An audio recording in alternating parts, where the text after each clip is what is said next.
मंडळी नमस्कार, मी राज दळेकर आपलं स्वागत करतो। राज्य विधानसभा निवडणुकींचा कार्यक्रम नुकताच जाहीर झाला, मात्र त्यापूर्वी राज्यात आज राजकीय मोठी घडामोड घडली। ती म्हणजे राज्यपाल नियुक्त 7 आमदारांचा शपथविधी झाला। विधान परिषदेच्या उपसभापती नीलम गोऱ्हे यांनी या नव्या सदस्यांना शपथ दिली। तसं पाहिलं तर एकूण राज्यपाल नियुक्त 12 विधान परिषदेचे सदस्य असतात। या सदस्यांची निवड करताना कला, साहित्य, क्रीडा आणि समाजकार्य या कामाचं मूल्यांकन करून ही निवड केली जाते।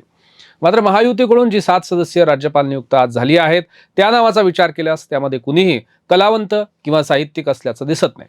त्यामुळे उर्वरित 5 जागांची निवड बाकी ठेवली असावी, असाही एक तर्क यामागे लावला जातो आहे। 7 सदस्यांमध्ये भाजपचे 3, शिंदे सेनेचे 2 आणि अजित पवार यांच्या राष्ट्रवादीचे 2 अशी ही संख्या आहे। महाराष्ट्र विधान परिषदेमध्ये एकूण आजच्या घडीला किंवा आपण एक संख्यावारी जर पाहिली तर 78 सदस्य असतात। त्यापैकीच 12 हे राज्यपाल नियुक्त सदस्य असतात। तसं पाहिलं तर मागच्या बऱ्याच दिवसापासून या 12 सदस्यांची नियुक्ती रखडलेली होती। राज्यात महाविकास आघाडीचं सरकार असताना राज्यपाल भगतसिंग कोश्यारींना मुख्यमंत्री उद्धव ठाकरे यांच्या मंत्रिमंडळानं तेव्हा 12 नावं सुचवली होती, मात्र कोश्यारी यांनी त्यावर काहीच कारवाई केली नव्हती असं आपण पाहिलं। तेव्हा कोश्यारी विरुद्ध महाविकास आघाडी सरकारचा संघर्ष मोठ्या प्रमाणात चव्हाट्यावर आला होता। त्यानंतर राज्यात महायुतीचं सरकार आलं, महाविकास आघाडीचं सरकार पाडून टाकण्यात आलं, मात्र तरीही राज्यपाल नियुक्त या जागा भरल्या नव्हत्या। आता विधानसभेच्या निवडणुकीच्या तोंडावर महायुतीच्या पक्षामध्ये या जागांची वाटाघाटी झाल्याचं सांगितलं जात आहे। भाजप 3, अजित पवारांची राष्ट्रवादी 2 तर शिंदे सेनेला 2 जागा देण्यात आल्या आहेत। भाजपनं महिला मोर्चाच्या पदाधिकारी म्हणून सातत्यानं सरकारची आणि भाजपची बाजू मांडणाऱ्या चित्रा वाघ यांना विधान परिषदेवर पाठवलं आहे। भाजपच्या आक्रमक नेत्या म्हणून वाघ यांची चांगली ओळख आहे। महाविकास आघाडीचं सरकार असताना त्यांनी उद्धव ठाकरे यांच्या अनेक मंत्र्यांना कात्रीत पकडल्याचं आपण पाहिलं।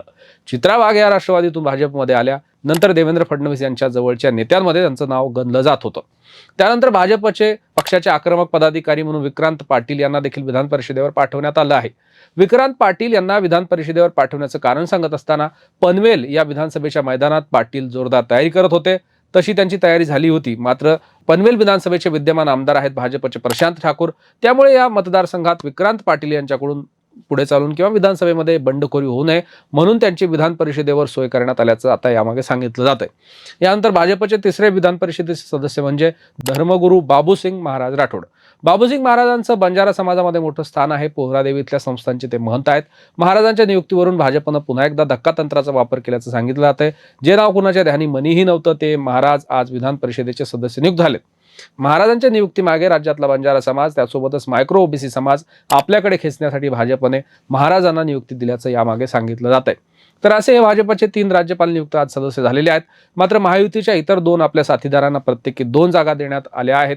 शिवसेना शिंदे पक्षाकडून हिंगोलीचे माजी खासदार हेमंत पाटील यांना देखील विधान परिषदेवर पाठवण्यात आलं आहे।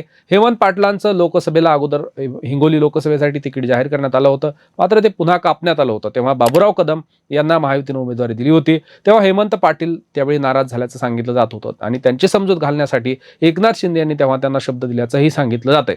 याच कारणासाठी हेमंत पाटील यांना राज्यपाल नियुक्त सदस्य नेमण्यात आल्याचं सांगितलं जात आहे। तसं पाहिलं तर हेमंत पाटील सध्या हळद महामंडळाचे अध्यक्ष आहेत। लोकसभेला विद्यमान तिकीट कापणाऱ्या सदस्यांमध्ये हेमंत पाटील यांच्यासह भावना गवळी, कृपाल तुमाने या माजी खासदारांना शिंदे यांनी ऑलरेडी विधान परिषदेवर आता पाठवलं आहे।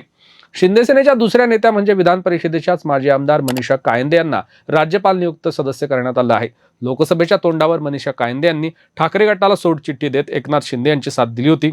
त्या सध्या शिवसेना शिंदे गटाच्या सचिव आहेत, तसंच प्रवक्ते आहेत। त्यापूर्वी त्या विधान परिषदेवर आमदार होत्या। विधान परिषदेची टर्म संपत आली असताना त्यांनी शिंदे गटात प्रवेश केला, तेव्हा त्यांना सचिव करण्यात आलं। त्यानंतर अजित पवारांच्या राष्ट्रवादीच्या 2 नेत्यांनाही विधान परिषदेवर पाठवण्यात आलं आहे। राष्ट्रवादीचे ज्येष्ठ नेते छगन भुजबळ यांचे पुत्र पंकज भुजबळ यांची नियुक्ती करण्यात आली आहे। पंकज भुजबळ हे 2 वेळा आमदार राहिलेले आहेत आणि ते विधानसभेवर 2 वेळा निवडून आलेले आहेत, मात्र 2019ला ते नांदगाव विधानसभेतून पराभूत झाले। नांदगाव विधानसभेला पंकज भुजबळ यंदाच्या निवडणुकीत इच्छुक होते, मात्र शिंदे गटाचे सुहास कांदे हे विद्यमान आमदार आहेत। महायुतीचे उमेदवार या यंदाच्या निवडणुकीला तेच असतील असं बोललं जातंय। त्यामुळे पंकज भुजबळ यांची विधान परिषदेवर नियुक्ती करून शिंदेंनी सुहास कांदे यांचा मार्ग काहीसा सोपा केल्याचं सांगितलं जातंय। यानंतर सांगली जिल्ह्यातील इद्रिस नायकवाडी यांची देखील राष्ट्रवादी अजित पवार पक्षाकडून विधान परिषदेवर निवड करण्यात आली आहे। त्यांचं कार्यक्षेत्र हे सांगली जिल्ह्यातलं असल्यानं त्यांच्या रूपानं राष्ट्रवादी अजित पवार या पक्षाला प्रचार करण्यासाठी अजित पवार या पक्षाला त्यांची मदत होईल असं बोललं जातंय, म्हणूनच त्यांची निवड करण्यात आली असं बोललं जातंय। तसं पाहिलं तर सांगली हा काँग्रेसचा बालेकिल्ला. विद्यमान खासदारही काँग्रेसचे विशाल पाटील आहेत. तसंच जयंत पाटील आणि रोहित पाटील या नेत्यांचंही कार्यक्षेत्र आहे. त्यामुळे अजित पवारांच्या पक्षाची फारशी ताकद या परिसरात नव्हती. कदाचित तीच भरून काढण्यासाठी नाईकवाडी यांची विधान परिषदेवर निवड करून त्यांना बळ अजित पवारांनी दिल्याचं सांगितलं जात आहे. महायुतीने या 7 सदस्यांची नियुक्ती करून अनेक डाव साधल्याचं देखील बोललं जात आहे. विधानसभेच्या बऱ्याच जागांवर बंडखोरी या जागांमुळे टळली असून महायुतीमध्ये समन्वय साधण्यासाठी देखील या नेत्यांच्या निवडीचा फायदा होईल असं आता राजकीय विश्लेषक व्यक्त करत आहेत. मित्रहो, या व्हिडिओमध्ये वेळ झाली इथेच थांबण्याची. पाहत रहा कडक बात.